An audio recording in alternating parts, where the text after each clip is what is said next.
Okay, so this is going to take place during that next day after you're done with this fight in the middle of the night when you go and talk to Viviel. And I'm not going to bother doing the voice or anything like that. We'll just talk about it. And basically, I am her telling you things, but I'm not going to bother with a voice. Okay. Um, and do you think you'd be going alone, or would you plan on bringing somebody with you? Um,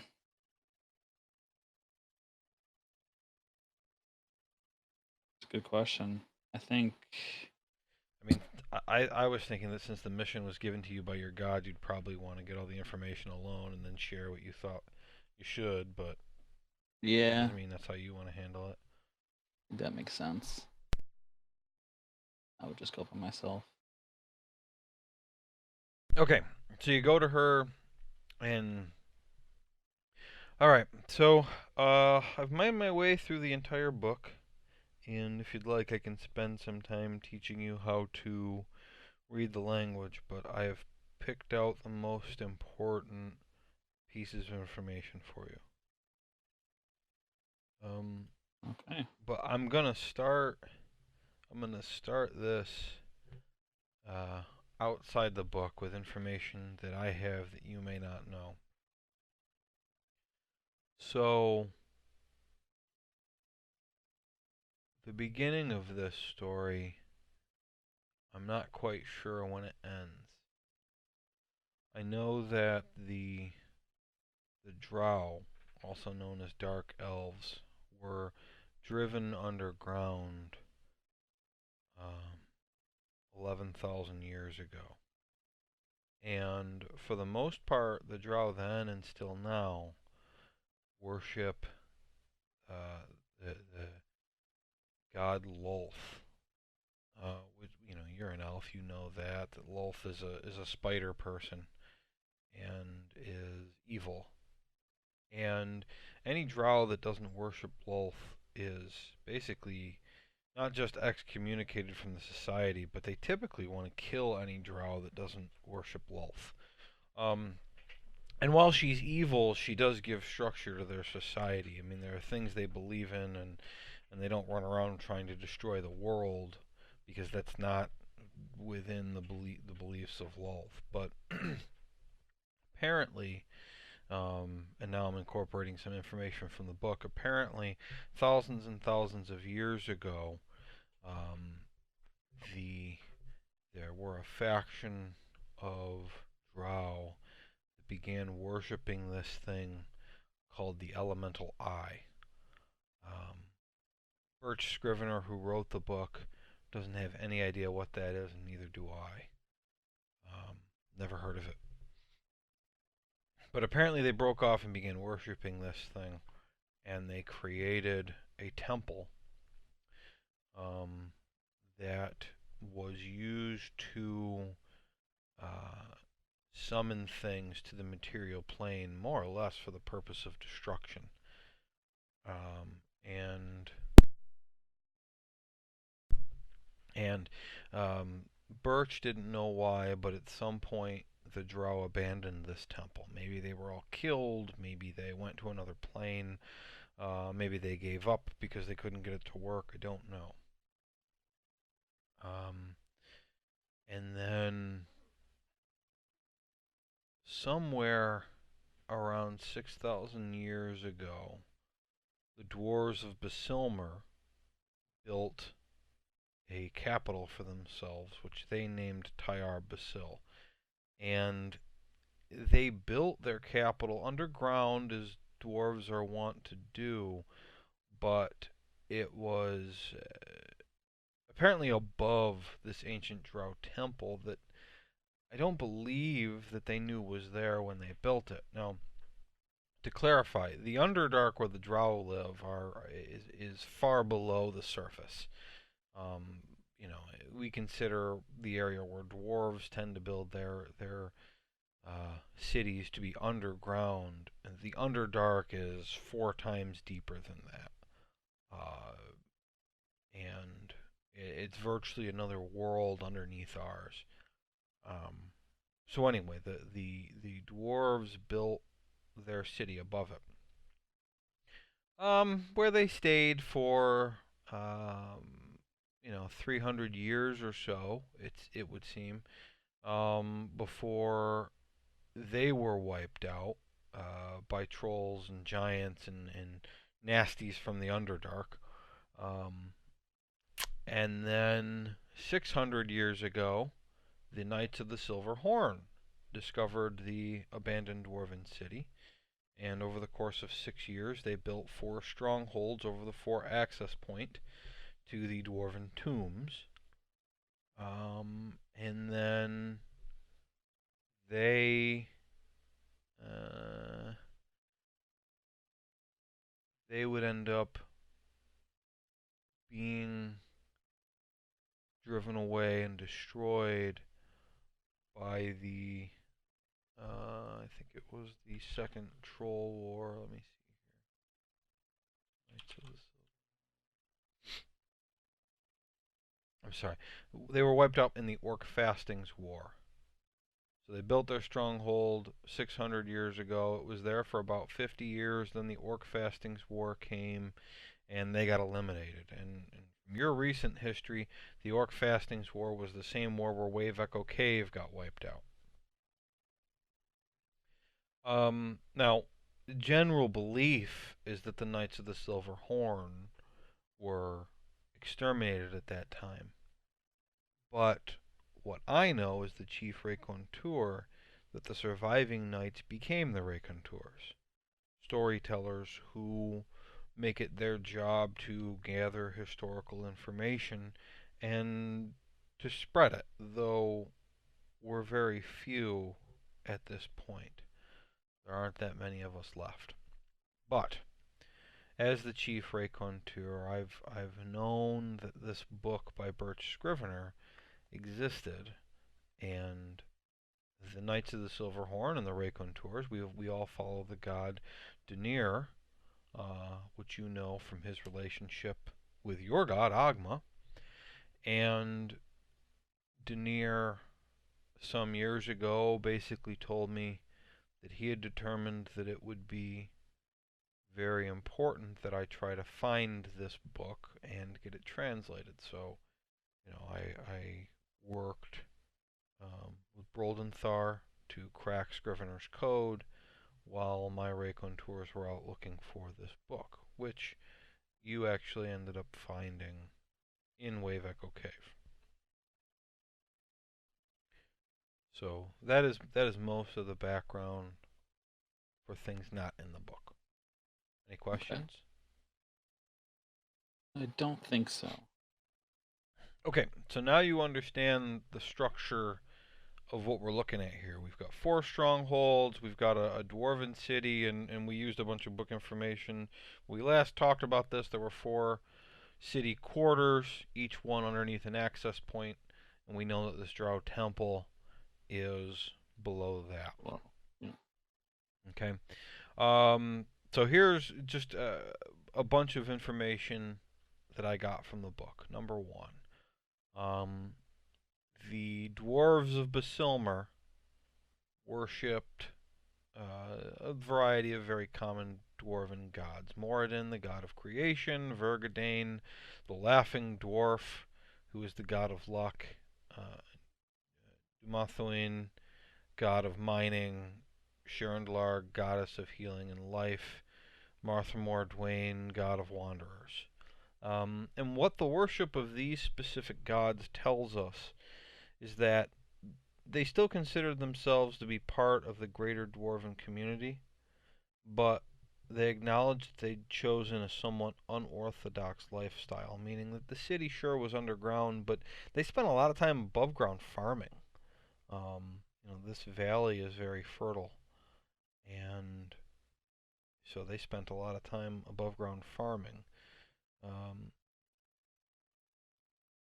I don't know if that'll end up being useful to you or not, but I have some information about their king, which may come into that later. Now, there are a set of four main heroes of these dwarves that I expect have left magical artifacts somewhere within their city that may end up being useful to you if you can find them, and I'll get into likely locations later. But Okay. there was Finden and Gitta Stonemender, and they were a husband and wife. Uh, Finden and Gitta, Gitte, Stonemender, and they actually crafted many of the magical weapons of Beselmer's heroes. They drafted uh, four very specific items: Hendrill's hammer, Godwyd's short sword, King Basilmer's crown, and Orc Splitter. Okay, and so Hendrill's hammer is belonged to Hendrill Foebreaker, and he was their greatest hero of all. He led an army against a swarm of Grimlocks and Minotaur who had once invaded from the Underdark. This was on the west side of the city, uh, and as I said, he was known for his throwing hammer, Hendrill's hammer. Um, Okay. Another one of their heroes was Godwyd the Wormbane. He's a dragon slayer, and uh, there are talks of a special burial place for him in some place far from the tombs. Um, but so it's not in the tombs, but someplace far from them. Scrivener could never find his burial place. He thinks that it might have been hidden, and he was buried with his short sword, Godwyd's short sword, which is a dragon slaying sword, meaning that it is particularly effective against dragons. And then finally, the last king of Basilmer, King Torhild Flametongue. He died on the stone bridge defending Basilmer from orcs. Now, the stone bridge is far to the north of where we are. It is a wonder in its own right. It's a very impressive bridge. Um, and what's the? It's between Westbridge, not Westbridge. Let me open the map. Okay.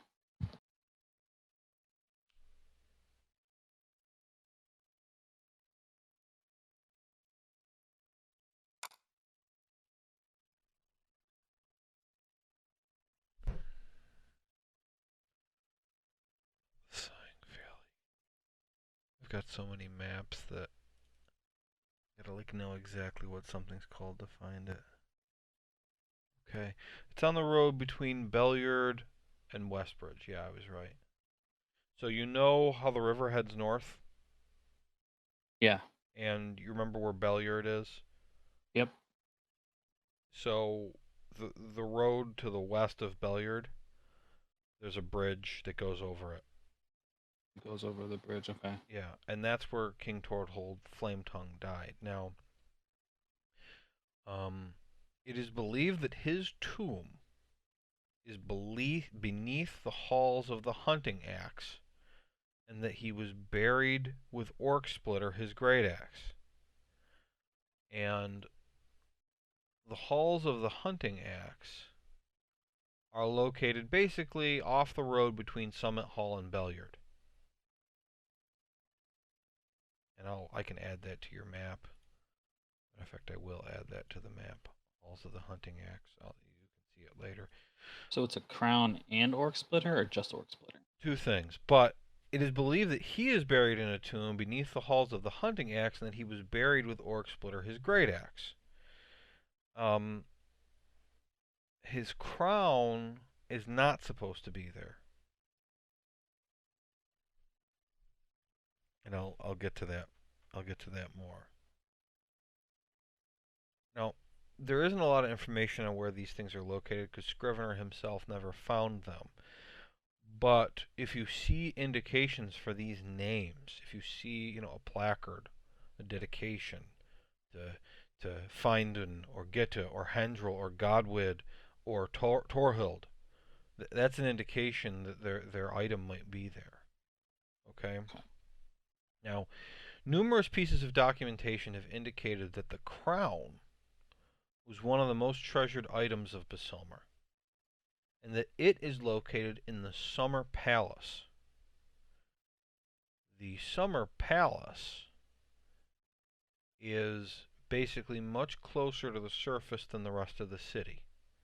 Where we were before, that was the capital. That was the palace of the capital. But the Summer Palace is apparently located in the Vale of Dancing Waters.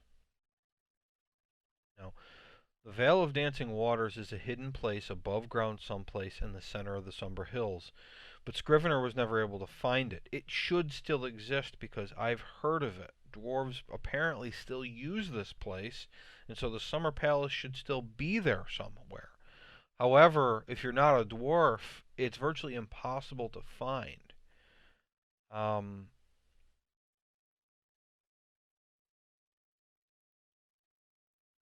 Let's see. Scrivener did talk to some dwarf friends of his that he trusted to tell him the truth. And they said, yeah, they knew where the veil was. They weren't going to tell him where it was. But they had never heard of this Summer Palace of Basilmer, and they didn't know where it was and didn't think it was located in the Vale at all. So there's some Hmm. discrepancies here. Is the crown at the Hall of the Hunting Axe with Flametongue's body and Orc Splitter? Or is that really his burial place at all? Is he actually buried in the Summer Palace? This is a mystery that the book doesn't answer. And I only consider all of this information to be important because these relics could be very useful to completing your tasks.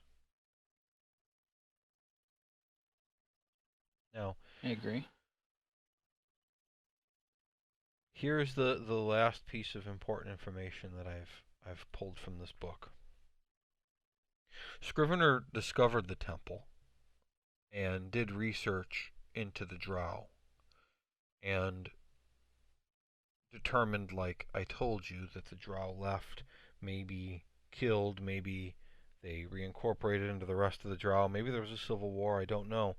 But he managed to determine that 4 drow from lesser noble houses had crafted magic weapons: a rapier, a warhammer, a longsword, and a halberd. Was rapier? Rapier. No, I don't need the spelling. I don't know the list of weapons. Yeah, rapier, warhammer, longsword, and halberd. And after crafting these weapons, abandoning Lolth, and they decided to try to summon powerful elemental creatures to this plane. Scrivener thinks that simply the drow leadership was victorious. These 4 drow were killed, their weapons were destroyed, and that is how they were eliminated, and that their temple is simply a relic of that attempt, and that it's still there. But this elemental eye was never discovered, it was never defeated, and the powerful elemental creatures were never summoned. And so, were these weapons destroyed, or do they still exist? I don't know. Scrivener certainly didn't know.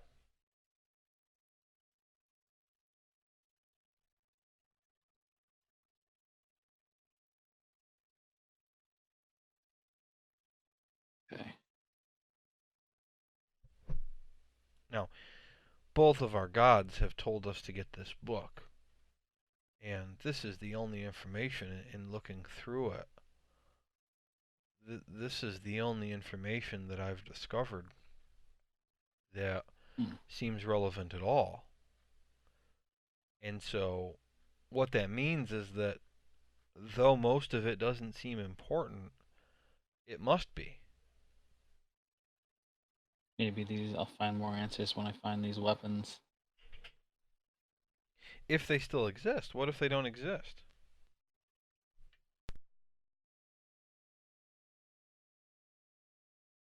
Hmm.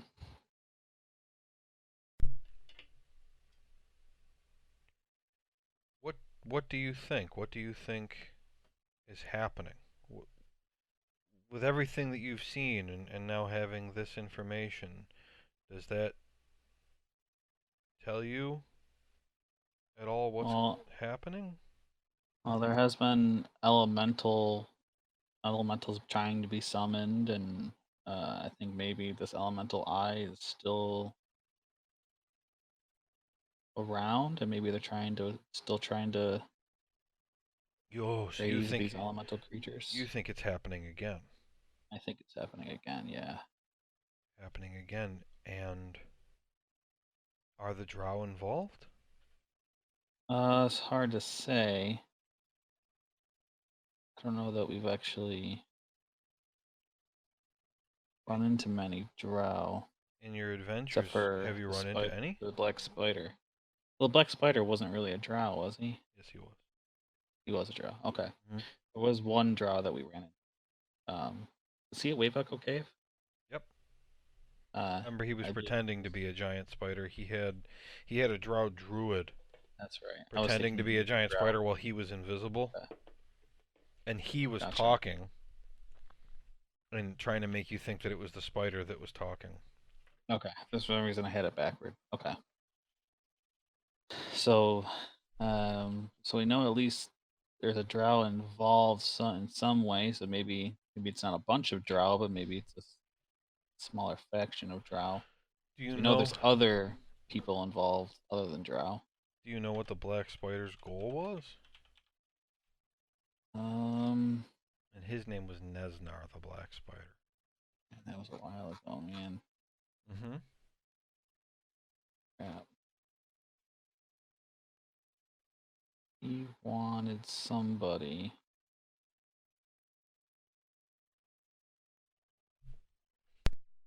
What did he want before?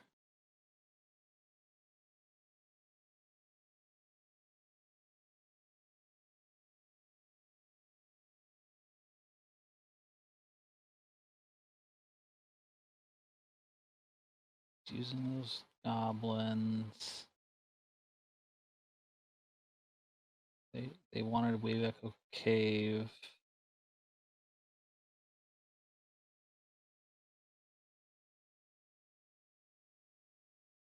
Assuming they wanted the book.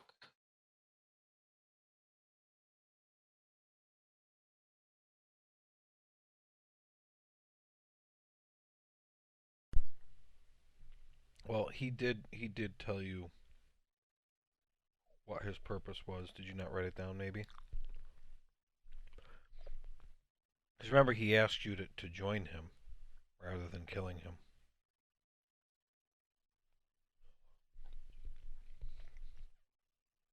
Do you remember the whole thing where he said that, sure, I may be doing a lot of bad things, but we have a common enemy, um, and you should work with me instead of against me. Okay, that's right. Do you have anything written down about that? I don't think so. Okay. Let me get that open again because I don't want to accidentally tell you something. No, I've actually got this colored green, which means you know all of it.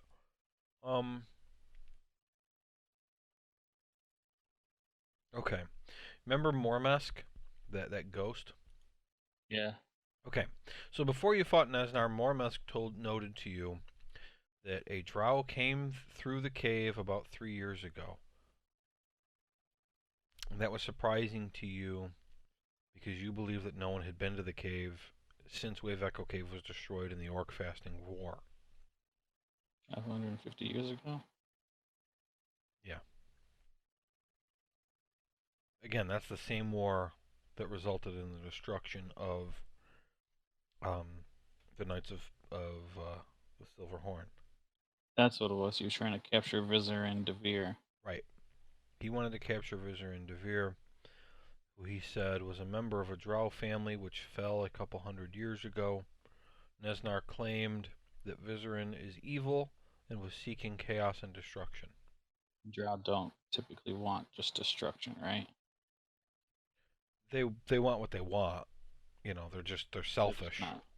and they They're not don't normally care. just trying to destroy, right? Yeah, destroying just to destroy is just a waste of effort. Why would you Yeah. do that? You need other people to make things so that you can take them. You don't want to kill everybody. Okay. Okay. If there's other information you have from back then, I'm not going to give it to you. So maybe if you tell the rest of your party, someone will think of something.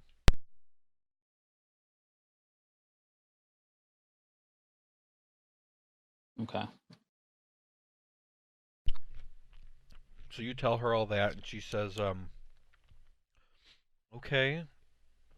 So maybe one of the two of those drow are trying to do it again. And this whole thing with the queen and the monks and perhaps a variety of troublemakers in this area are involved in that. Yeah. Yeah. Seems like it's all correlated.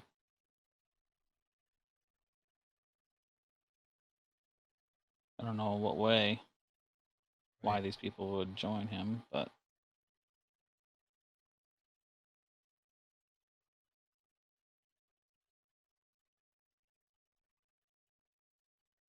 I would guess that it's Vizarin that we're worried about.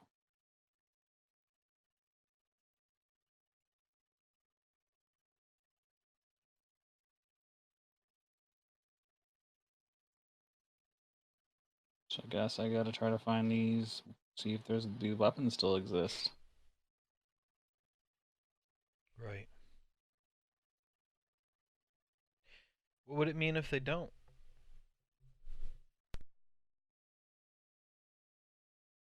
It could mean that they already got the weapons, the drow, or they were destroyed, or some part of this is not true.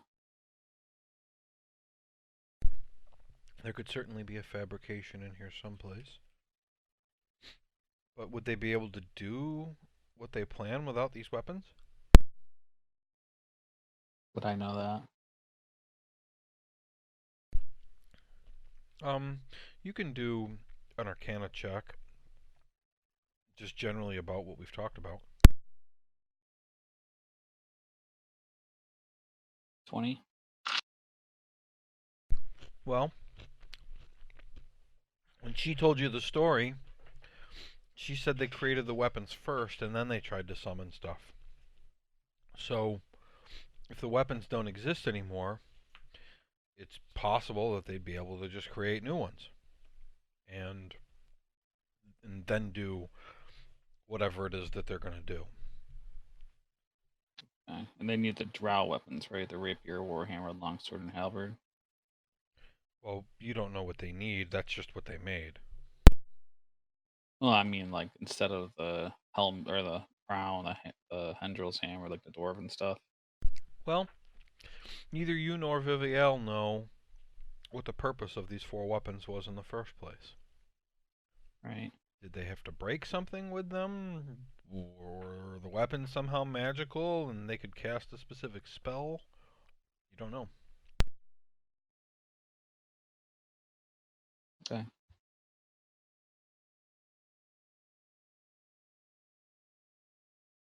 All right. Is that everything? Yep. So, I don't know if you're planning on taking the time to try to learn. You'd need another full day to learn how to read it from her. Why don't you on Monday tell us what you plan to do? She's gonna want to stay in Red Larch for now, Okay. and so you got to figure out: do you leave the book with her? Do you take it? Do you want to stay another day and have her teach you? What do you want to do? But we'll do that. Okay. We'll do that Monday after we get through the fight. Sounds good. Okay.